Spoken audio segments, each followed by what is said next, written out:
The ear-splitting sound was the fire alarm. As usual, Mr. Deck blamed Mr. Silton, saying he was probably smoking one of his jazz cigarettes. But then the professor appeared. He said that there was something burning in the kitchen. Alice looked confused, saying that she hadn't cooked anything since the morning. We were all surprised when Mr. Deck opened the oven. Inside was a large black cloak and a slightly burnt pair of men's underwear. Suddenly the old lady burst in. She looked terrified. She kept shouting, "There's someone on the roof." When we went outside, it slowly became obvious that it was Mr. Silton. He was completely naked and playing his guitar. He shouted down, "When I finish this song, I'm going to fly." The old lady said, "Oh my God, I know this one, there's only about 30 seconds left." The old man then quickly turned to me and said, "You know what to do."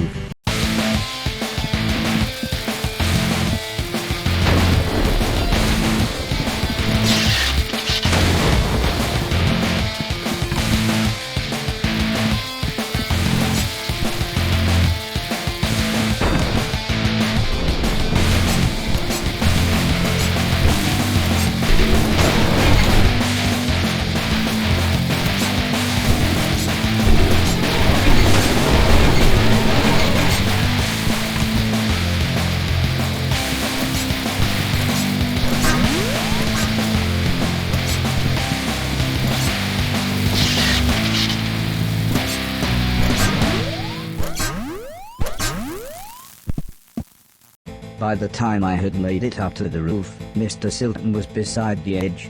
I tried to calm him down, but he was acting even more bizarre than usual.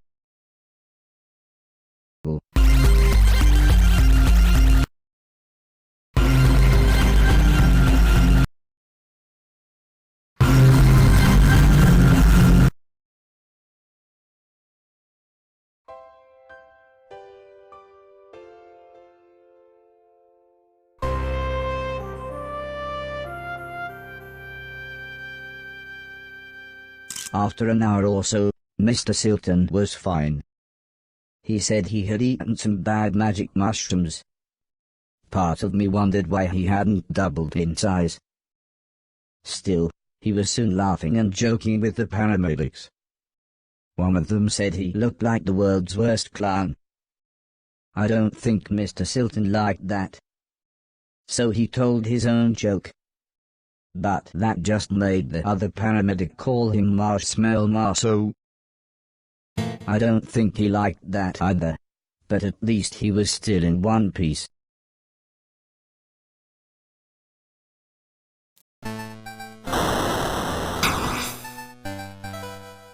A month or so later, Heather and I were playing video games, when the old man said he wanted me to come outside. He said it had been a year since I had arrived, so he had a present for me. He placed the teddy bear high up on a wooden platform. He then told me I should try to pick it up.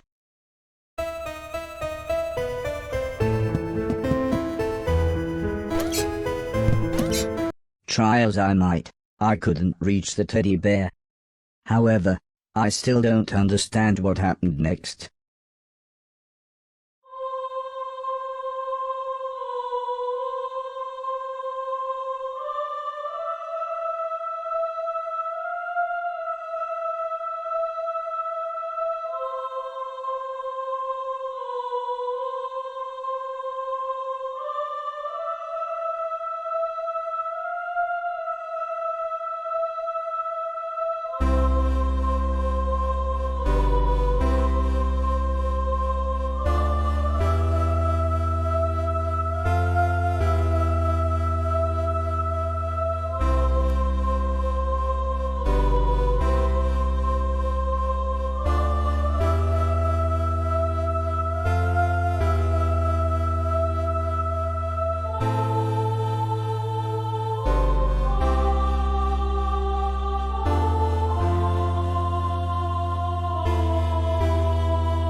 Was I dead? Was this heaven? It sort of looked like the basement bathroom. It was the shoes the old man was going to give me. I thought I might as well put them on. They were just the right size. The old man's hat fit me pretty good as well. I'm sure he wouldn't mind if I wore it. Amazingly, the shoes allowed me to defy gravity. Or maybe it was the hat.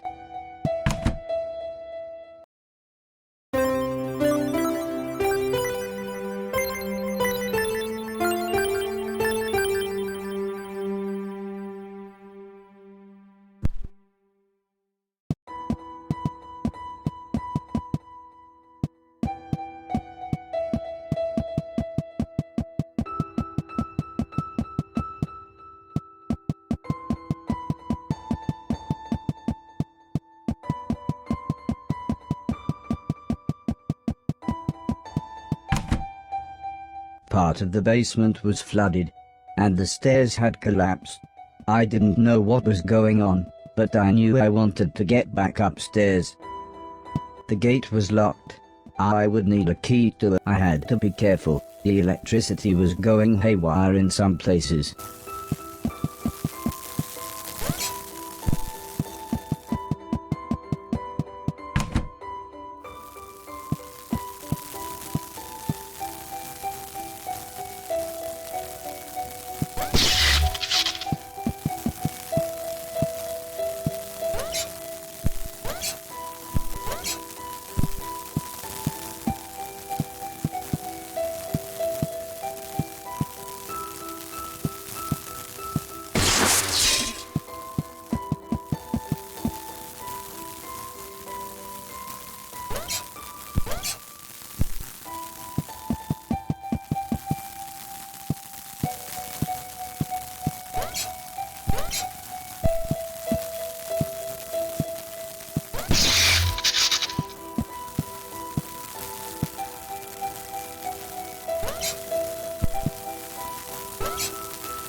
How long had I been asleep? Months?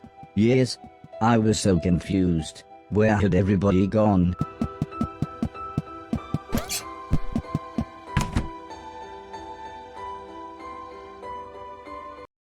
I was slightly scared. This was the first time I had been outside on my own.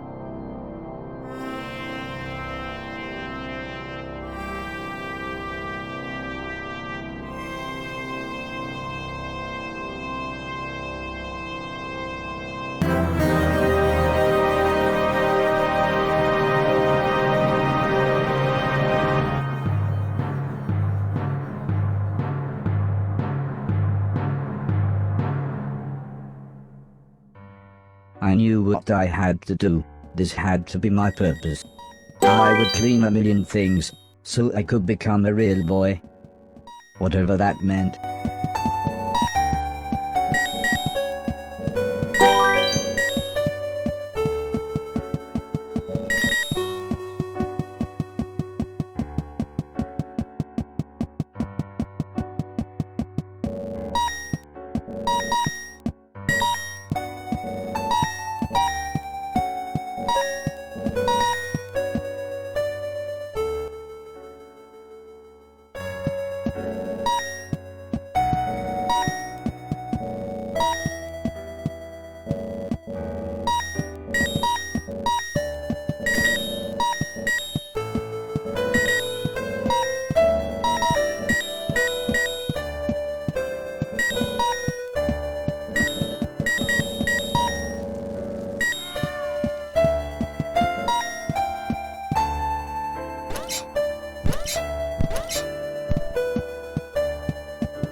I was surprised to see an old man, but not as surprised as he was.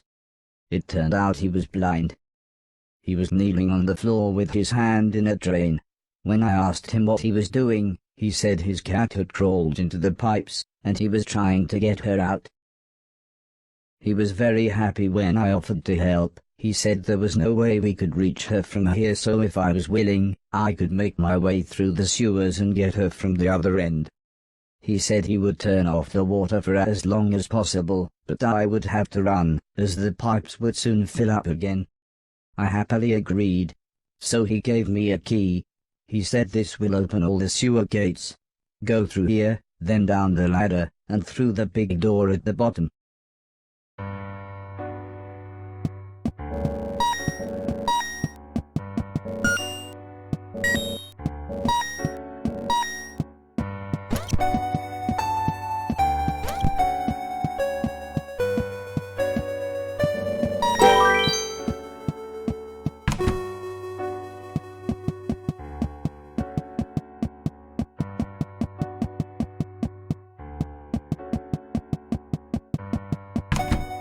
I better run.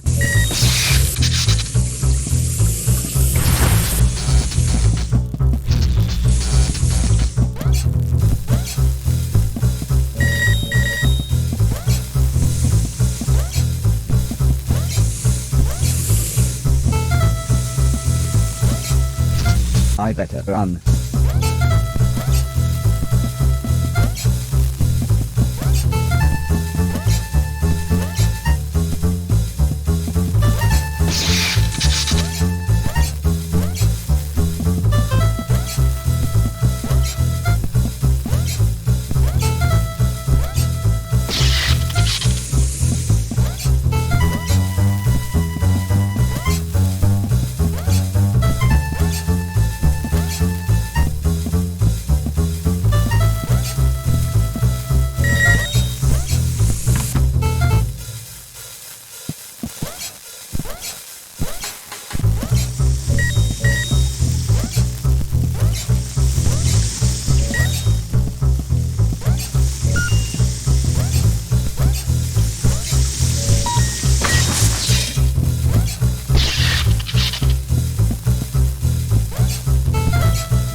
I found the old man's cat. She was fine, if a little confused. I was horrified. It looked like me, but it shambled around like something from the film we watched on Halloween.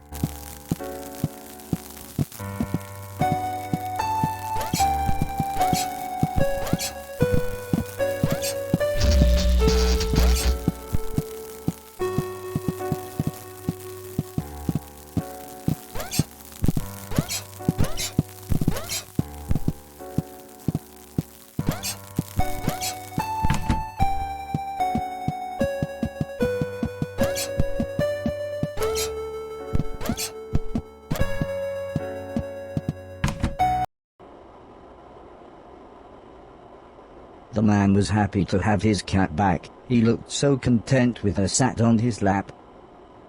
I told him about the thing I saw, but he just laughed and said, "Those bastard robots, they're always getting up through the pipes. Don't worry though, it'll never get through the big doors.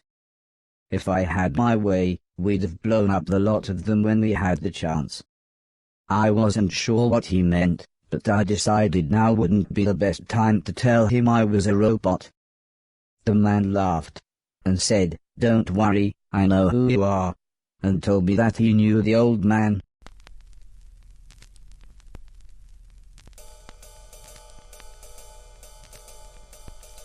As we chatted, the man brewed himself some tea. He said that he had worked for the old man. In fact, he had lost his sight in one of the old man's factories. Strangely, he smiled at this thought. "He always did me right," he said. "When I had my accident, the old man said he would look after me. And he did. He always made sure I had enough money, and he let me move into this old pumping station on his land. Which reminds me, I have something here for you." He rummaged around behind a cupboard. Then he continued saying, "The old man wanted you to have this when you were old enough, but fate wouldn't allow it." He passed me a large box. It was empty. I thought about pretending to be excited, but the man said, "Wait a minute, it's empty, isn't it?" He slumped back in his chair. "I was robbed a few months ago," he said, almost in a whisper. "It's strange, they took practically anything metal but left loads of food and a brand new saxophone." The man looked sad, so I thought I would try to change the subject. I told him about my quest to clean a million things. This at least made him smile. He said I was welcome to go back through the pipes anytime I wanted, as there were loads of old things in there that could be cleaned away.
The gate was locked. I would need a key to open it.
The screaming was coming from one of the bedrooms, but the stairs were blocked by a wall of fire.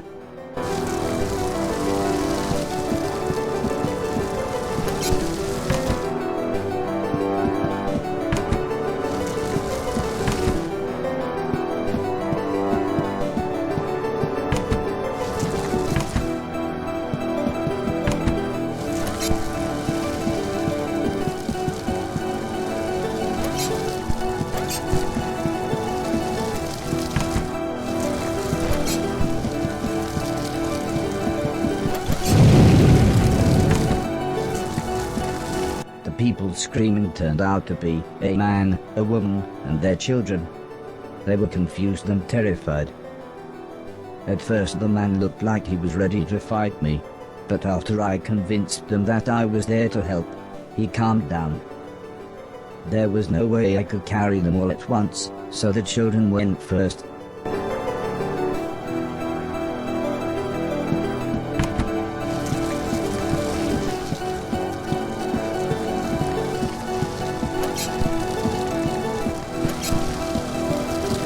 I dropped the children off at the front door and promised them that I would be back with their parents.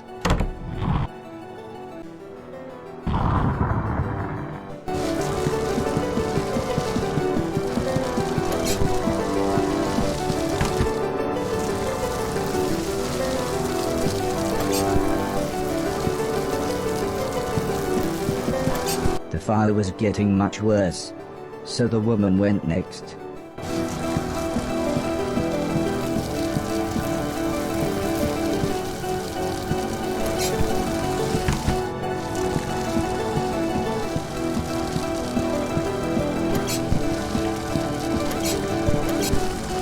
When we got to the front door, all the woman said was, "Thank you, please hurry."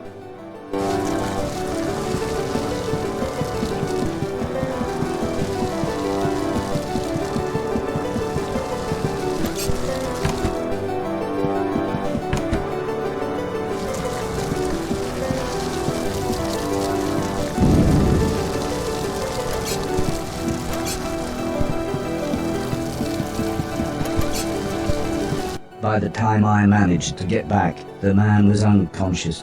I had to pick him up quickly, as I could tell the house was going to collapse at any moment.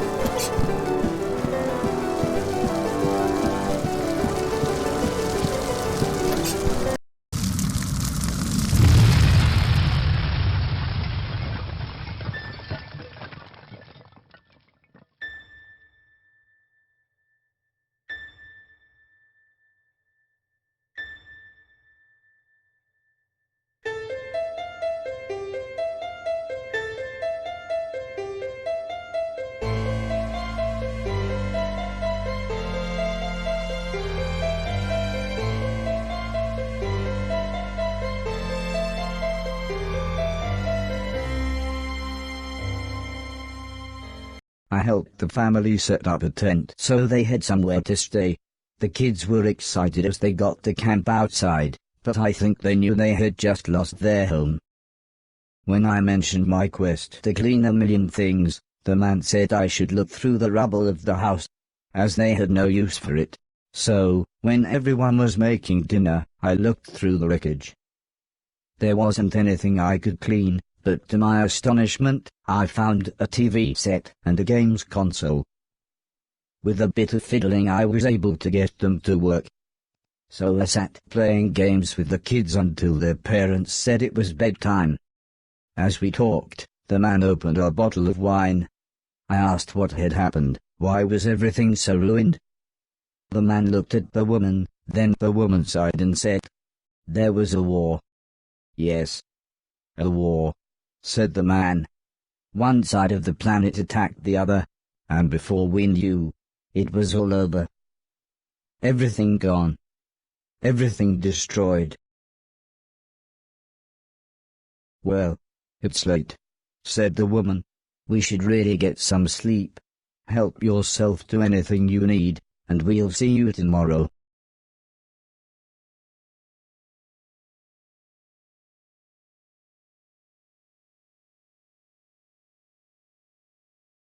In the morning, I asked the man if he knew what had caused the fire that had destroyed their house. The man smiled. Crap old house, bad wiring, constant electrical surges from the unreliable power plant, take your pick. He said, if we had the money, we'd move to the mainland. But we can barely feed ourselves, let alone buy a new house, so for now we're left here with the rest of the scum. But he did say I should head to the mainland, as there would be plenty there for me to clean, and a better quality of rubbish. The man said, before the war, my lovely wife used to be a fisherman. Fisherwoman? Fishing person? I used to catch fish, interrupted the woman, and, seeing as you saved us all from the fiery end, maybe you would like to borrow my boat to get to the mainland. I was a little scared, but then they gave me some captain software and I was an old salty sea dog within minutes.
I took the fisherman's boat to the mainland.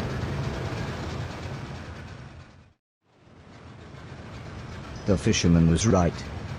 Everything was in pieces. Everything had been destroyed. I docked the boat in some ruins. They must have once been a town.